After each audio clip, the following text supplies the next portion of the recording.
Good times. He loves it. Maya? Maya? Yeah. Which one is it?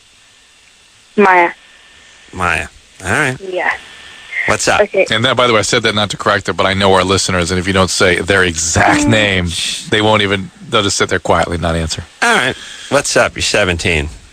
Yeah, okay. Well, first of all, I love your attack crow theory. I've been working up oh my God, it's just, you can't beat it. Anyways. Yeah. So my question dirty is... detail of attack crows. Yeah. Awesome. It's just awesome. It is. They're mean. They're black. They got big talons. And they're smart. And they will poke out people's eye jelly. Oh, look. Nice. I don't care. Here's my thing about my attack crows. I don't care if you're 6'5" and you're 370 pounds of pure steel and you're the world's octagon free-fighting champion of the world. 4 of these crows come at your head, you start running, flailing like a schoolgirl. And by the way, you're affected the same way as a 15-year-old. It doesn't matter. When my attack crows come at your head, all the black belts, all the taekwondo, all the street fighting, all the knives, all the weapons, nunchucks. I don't care if you're a goddamn ninja. 5 of my attack crows come at your head, you're running. You do nothing but looking for cover. Yep. That's it. I don't care who you are. I don't care if you're Mr. T or Little Lord Fauntleroy. Attack crows come at your head, all you can do is flail and run and drop whatever's in your hands. Making all that noise, wings flapping in your ears. Okay. As Maya said, poke out the eye jelly. Oh, just coming. That's why I train them. Go right for the eyes and the eardrums and the nut sack. I send one to the sack. Yeah. Yeah. That's Raven. Ironically named Raven. He's the squad leader. He goes for the sack. The other 4 go for the head. Perfect. You can't. What do? They're mean. Duck and roll. Duck and roll. Genius, I tell you. So, Maya, what's the question? Okay, so my question is, if I don't have sex with someone I'm dating within, the first week, I lose all physical attraction to them, even if I'm, attracted to them, all the way when I first start going out with them, I can't get enough of them. If I don't have sex within, the first week, I lose all interest in them. What happens when you do have sex with them? If I do, we go steady for a while until or anything. Oh, remember how we told Bobby Brown he couldn't use the S word on the air? Yeah. He's a celebrity, and we told him he couldn't. Right. You're a peon. People don't use peon enough anymore, by the way. Bring that back. I'd like to bring peon back as well as Souffle humor. Sensual. Oh, no. That's the first time you've brought something up, suggested something. I'm saying no.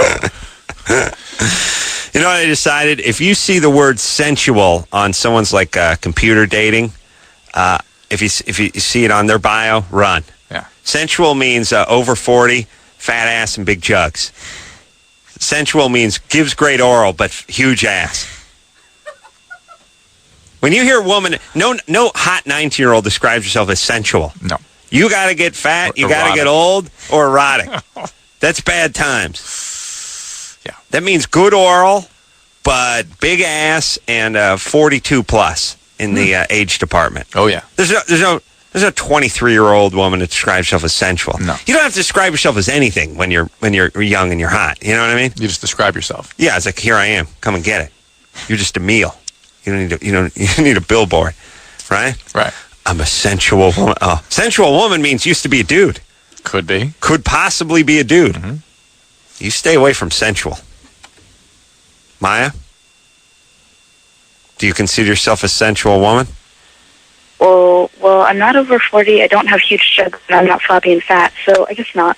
Okay, good. Now, again, so you have sex, then you get chaotic relationships going, and then you go on to the next guy.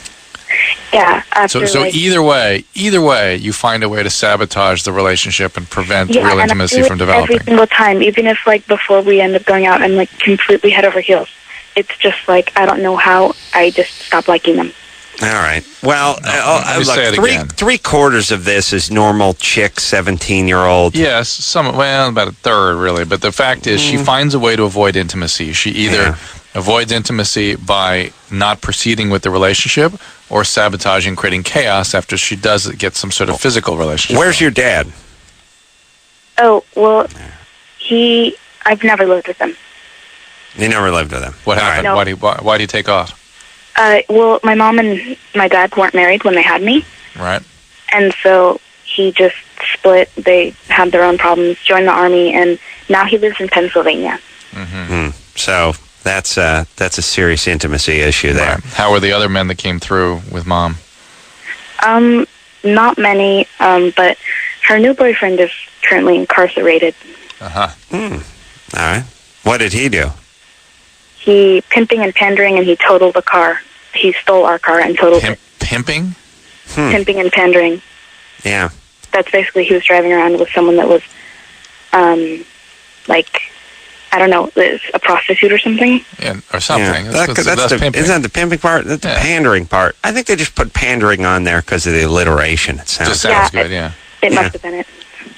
So he was a pimp. No, he wasn't a pimp. He just had a prostitute in the car. I don't know. He was high and he drove into a wall. Well, first off, he's Jew or Asian? Because I'm never wrong about this. Japanese guy or Jew? Which is it? It's got to be one or the other. No. He's incarcerated. He got high. He drove into a wall. He had a hooker in the car. Which one?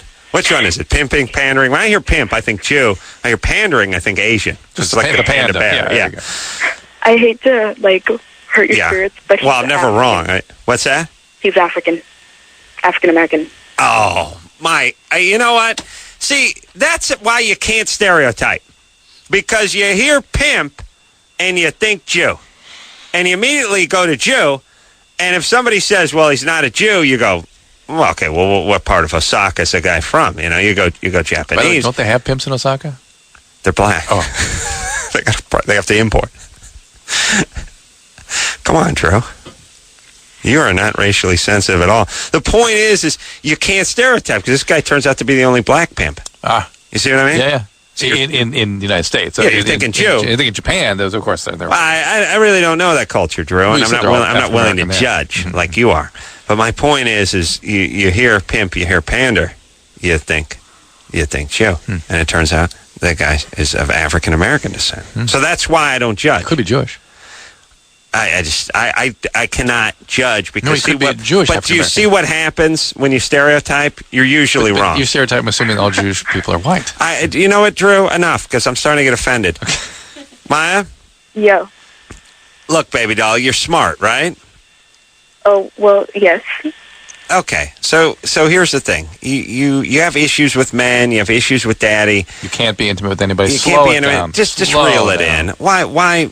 You know what I mean? You're going to get pregnant. You're going to get a disease. It's going to be a mess. No, because I'm on the pill. All right, then you get a disease. Okay, let me explain something to everybody. It's an interesting concept, and now I'm a little bit older, and I see my friends, and I see how it goes. There's this weird thing, and part of it is sort of psychological about but part of it is physical too.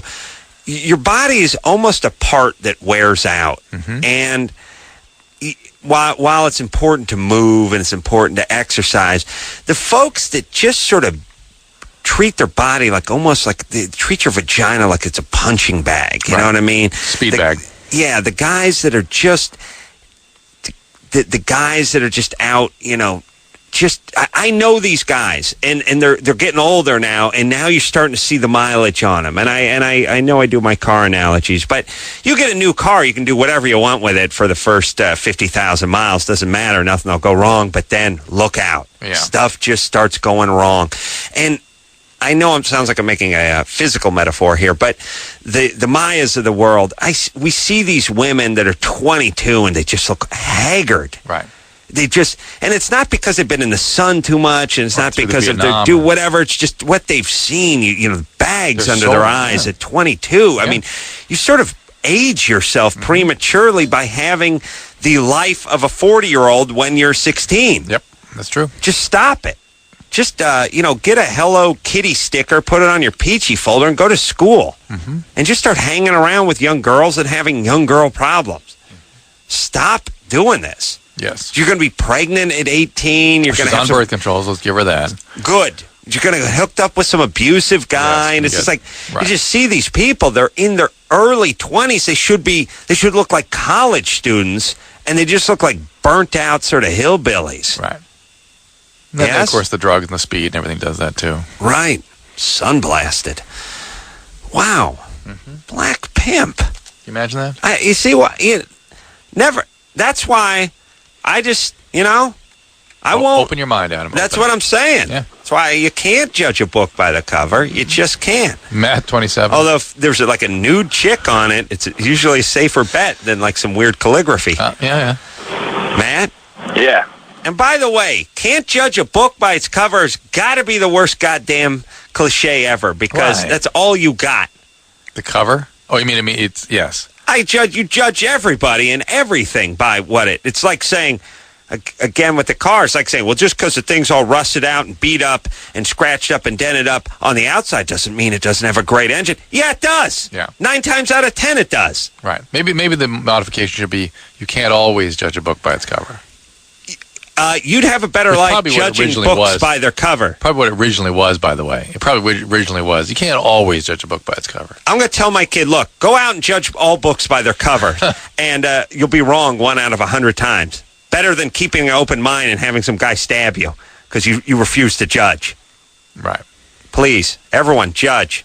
Matt? Yeah. 27? Yeah. What's my up? question's for Dr. Drew. Yeah, you can't judge a book by its cover, but you can tell how much it's going to cost. I got a problem, man. That's one of the things that seems clever, but it really doesn't mean anything. Right. But we're going along with it. All right, go ahead, Matt. If this was a TV talk show, we'd both be laughing our asses off. Yeah. And then plugging your book. I have a problem with sex.